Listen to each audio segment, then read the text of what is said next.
Hello everyone, this is MJPW, and tomorrow is going to be a very special day. We are going to pick up a very special item that I have been after since 2002. Thankfully, I think that we're getting a good deal on this one for what the condition is, and it's also only an hour away. And I don't believe that I could beat that. And so, yeah, I think I'm going to cut to the progress of getting it now. One night in 2002, a boy walked into Blockbuster, and he came face to face with a life-size Spider-Man. As a promotion to get DVD sales for Spider-Man, you would get entered into a raffle to be able to win one of these. There is two versions of these Spider-Mans. The first one is primarily made out of foam and it has a Spider-Man suit on it.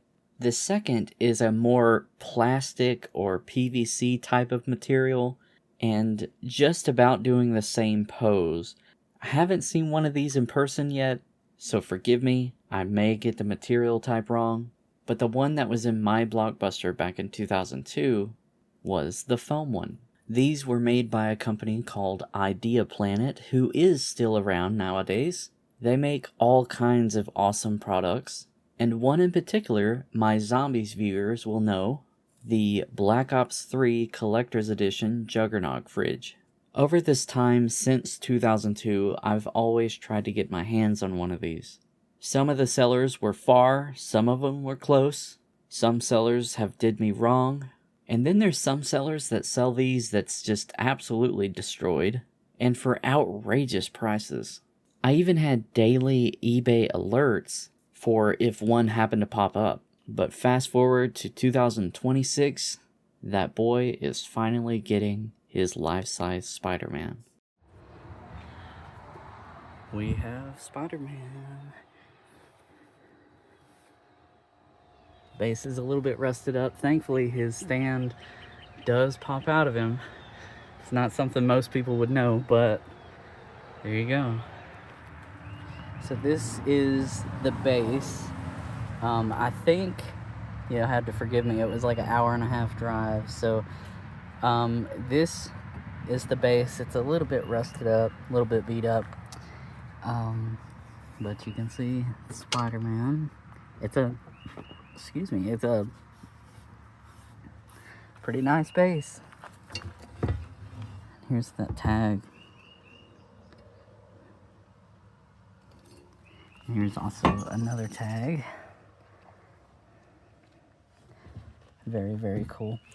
I didn't know this. There is a pin that's right here that is supposed to go through his foot to help him keep him stable. There's nothing on this foot, this front foot. So I guess this foot, I think, touches the actual ground. This one touches the base. But it's a good thing to kind of show you guys, because this is not something that I knew myself, even researching these for a long time. So this is the pole that goes into the base, and it's just like one of these, and you just clip it into there. And I'm gonna show clipping it into Spider-Man as well. He has kind of the same thing at the top of this that clips into him. So let me get him set up. All right, so this is getting him onto the stand. Hold on, we got him. Ow. Sorry. It's all right. Dang, so, ooh. It's all right. Yeah, it has to go all the way back in there. All right, we got him home.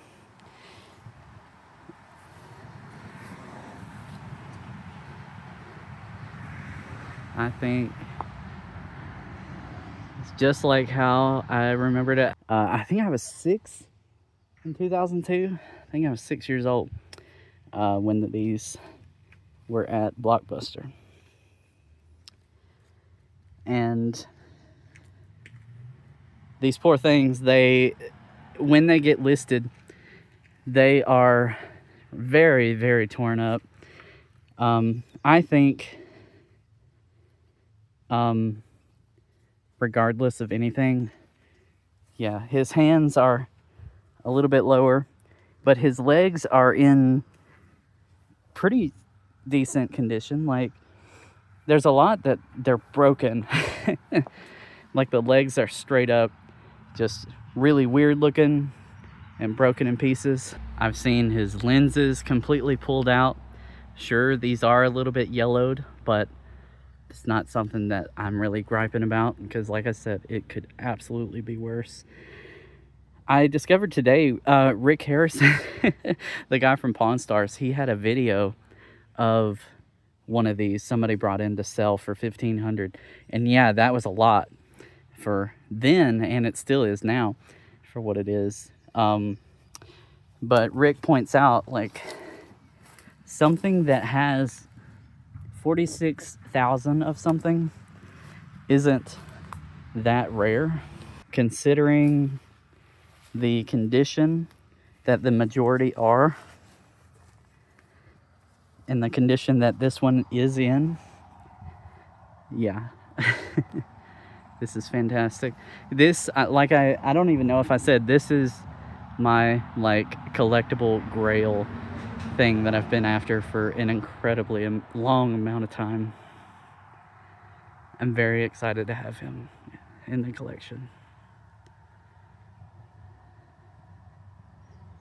The details are great too. So, like, you can see the cloth has his actual patterns.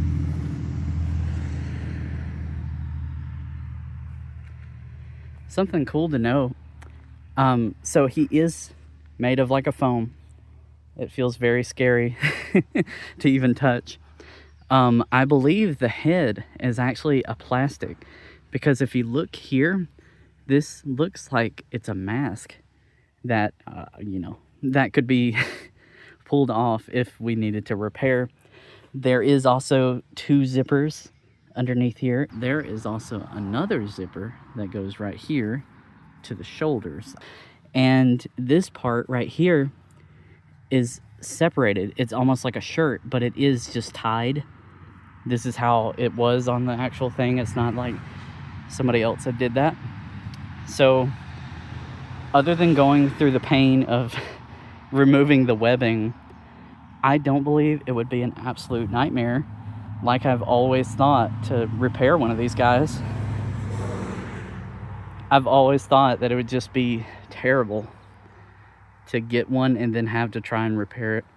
It would have been easier to just make a mannequin or something, but no, actually getting one of these, no, that's exactly what I wanted. Yeah, this is absolutely awesome. Did you hear that? So that's just how his arm is a little bit loose. I wish, I was saying on the drive home, I wish that the arms and stuff were, they could have had still a costume feel, but they should have made it separate pieces. They probably didn't account for that back in 2002, but that's fine. All right. Yeah, so now I'm gonna have to find a place for him to go. If you happen to ever be looking for one of these, I've heard that if he's in like a storage unit or something like that, it's probably not the best thing to keep him in, because the webbing likes to crack going from cold or hot or something like that. But yeah, absolutely beautiful piece. Yeah. All right, you guys, thank you so much for watching. I will see you next time. Thank you. Goodbye.